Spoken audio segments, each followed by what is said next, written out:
రమేష్ అనే 10 ఏళ్ల బాలుడు చాలా తెలివైనవాడు. కానీ చదువులో మునిగిపోయి ఉండటం వల్ల ఇతరుల సమస్యల గురించి అంతగా ఆలోచించేవాడు కాదు.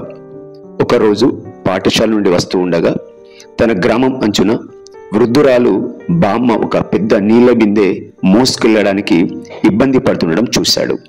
మొదట అతను తన దారిన పోతాననుకున్నాడు. ఎందుకంటే ఇంటికి వెళ్ళి పనులు చేయాలి అన్న ఆలోచన ఎక్కువగా ఉంది. కానీ తన ఉపాధ్యాయుడు చెప్పిన మాట ఒక్కసారిగా గుర్తుకు వచ్చింది.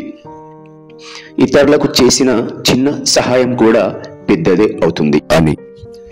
రమేష్ వెంటనే బామ్మ దగ్గరికి వెళ్ళి, బామ్మ, నేను మోసుకెళ్తాను, మీరు నడుస్తూ రండి అని అన్నాడు. బామ్మ సంతోషంతో కళ్ళల్లో నీళ్లు తెచ్చుకొని ఆశీర్వదించింది. మరో రోజు పాఠశాలలో ఒక చిన్న పిల్లాడి పెన్సిల్ కింద పడిపోయింది. రమేష్ తన దగ్గర ఉన్న అదనపు పెన్సిల్ ఇచ్చాడు. ఆ చిన్నవాడు ఆనందంతో ధన్యవాదాలు అన్నాడు. రమేష్ గుండెల్లో ఓ మృదువైన సంతోషం కలిగింది. కొద్ది రోజులకే రమేష్ సహాయ గుణం వల్ల తన స్నేహితులలో కూడా మార్పు వచ్చింది. వారు కూడా ఒకరికి ఒకరు సహాయం చేయడం మొదలుపెట్టారు.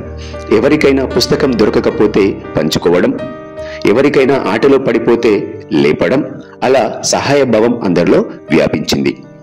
సహాయం అనేది డబ్బుతోనే కాదు, ఒక చిన్న చెయ్యి, ఒక మంచి మాట, ఒక స్నేహపూర్వక చిరునవ్వు కూడా పెద్ద సహాయం అవుతుంది అని రమేష్ గ్రహించాడు. నీతి ఏమిటంటే, పిల్లలు చిన్న వయసులోనే సహాయం చేయడం అలవాటు చేసుకుంటే పెద్దవారయ్యాక సమాజానికి ఉపయోగపడే గొప్ప మనుషులుగా మారుతారు.